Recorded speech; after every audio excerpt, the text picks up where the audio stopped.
Ready to move in premium triplex villas at Kollur APR projects. Election code ముందు వాలంటీర్లది ఓ లెక్క, code వచ్చాక మరో లెక్క. రూల్స్ రెగ్యులేషన్స్ మారాయి. ఎలక్షన్ కమిషన్ వాలంటీర్లపై ఆంక్షలు విధించింది. ఎన్నికల విధుల్లో పాల్గొనవద్దని, రాజకీయ నాయకులతో తిరగొద్దని కండిషన్స్ పెట్టింది. మరోవైపు వాలంటీర్స్ పై టీడీపీ మాటల యుద్ధానికి దిగింది. దీంతో వైసీపీ సరికొత్త వ్యూహానికి తెరలేపింది. ఏపీలో వాలంటీర్స్ రాజకీయం, మూకుమ్మడిగా రాజీనామాలు. రాజకీయం కోసమే రాజీనామా.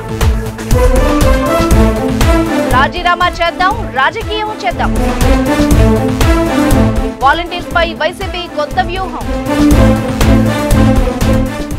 ఏపీ రాజకీయం వాలంటీర్స్ చుట్టే తిరుగుతోంది. ఎలక్షన్ విధులతో పాటు ప్రభుత్వ పథకాల పంపిణీలో పాల్గొనొద్దంటూ ఈసీ ఆదేశాలు జారీ చేయడంతో వాలంటీర్స్ అంశం టాక్ ఆఫ్ ది పాలిటిక్స్ గా మారింది. అయితే ఈసీ ఆదేశాలను బేఖాతరు చేస్తూ కొందరు వాలంటీర్లు అధికార పార్టీకి సంబంధించిన కార్యక్రమాల్లో, పార్టీ ప్రచారాల్లో పాల్గొంటూ కనిపించారు.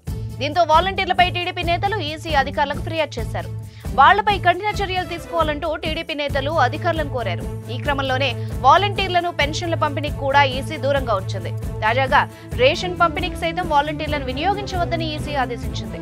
దీంతో వాలంటీర్ సంచలన నిర్ణయం తీసుకుంటున్నారు.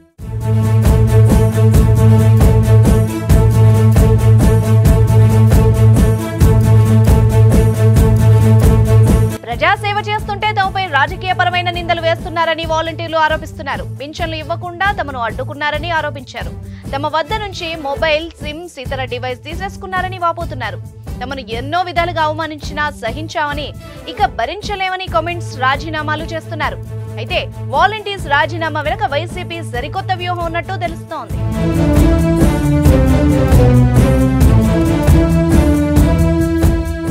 వాలంటీర్లు ఉద్యోగులు కారు, వారు గౌరవ వేతనానికి పనిచేస్తున్నారు. ఈ కారణంగా సర్వీస్ రూల్స్ వర్తించవు. అయితే ప్రజాధనాన్ని జీతంగా తీసుకుంటున్నందున రాజకీయ పార్టీలకు నేరుగా పనిచేసే అవకాశం లేదని ఈసీ ఆదేశాలు ఇచ్చింది. దీంతో రాజీనామాలు చేస్తే ఎవరికైనా పని చేసుకోవచ్చని విధులకు రామ్ రామ్ చెప్పి వైసీపీ ప్రచారానికి సిద్ధమవుతున్నారు. వాలంటీర్ అయితే రాజకీయం చేయొద్దు, అదే రాజీనామా చేస్తే ఎంచక్క రాజకీయం చేయొచ్చు. ఇదే పాలసీని వైసీపీ వాలంటీర్లతో అమలు చేయిస్తోంది. రాజీనామాలు చేసిన వాలంటీర్లు ఇక నేరుగా వైసీపీ తరపున ప్రచారం చేసేందుకు సిద్ధమవుతున్నారు. నిజానికి చాలా చోట్ల వాళ్లు రాజీనామాలు చేసేందుకు ఇష్టపడడం లేదు. కానీ వైసీపీ నేతలు ఒత్తిడి చేసి వాళ్లను రాజీనామాలు చేస్తున్నట్టు వార్తలు రావడం ఏపీ రాజకీయాల్లో హాట్ టాపిక్ గా మారింది.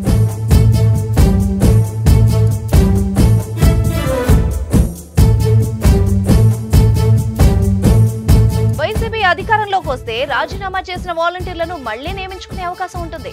వారి ఉద్యోగానికి ఎటువంటి ఢోకా ఉండదు. అదే ప్రభుత్వం మారి టీడీపీ అధికారంలోకి వస్తే రాజీనామా తమను మార్చేస్తుందని భావనలో ఉన్న వాలంటీర్లు ఏమాత్రం జంకకుండా రాజీనామాలు చేస్తున్నారు. తమ స్థానిక వైసీపీ నాయకుల వెంట ప్రచారానికి వెళ్తున్నారు. రాష్ట్రంలో ప్రజలకు అందిస్తున్న సంక్షేమ పథకాలన్నింటినీ వాలంటీర్ల చేతుల మీదుగానే జగన్ సర్కార్ అందిస్తోంది. దీంతో వారు ఓటర్లను ప్రభావితం చేసే అవకాశం ఉంటుంది. అందుకే ఈ ఎన్నికల్లో వాలంటీర్లను బలంగా నమ్ముకుంది వైసీపీ. ముందు వాలంటీర్ల రాజకీయం ఎలాంటి మలుపులు తిరుగుతుందో చూడాలి మరి. సుమన్ టీవీలో మీ పర్సనల్ అండ్ బిజినెస్ ప్రమోషన్స్ కోసం కింది నెంబర్కి కాంటాక్ట్ చేయండి.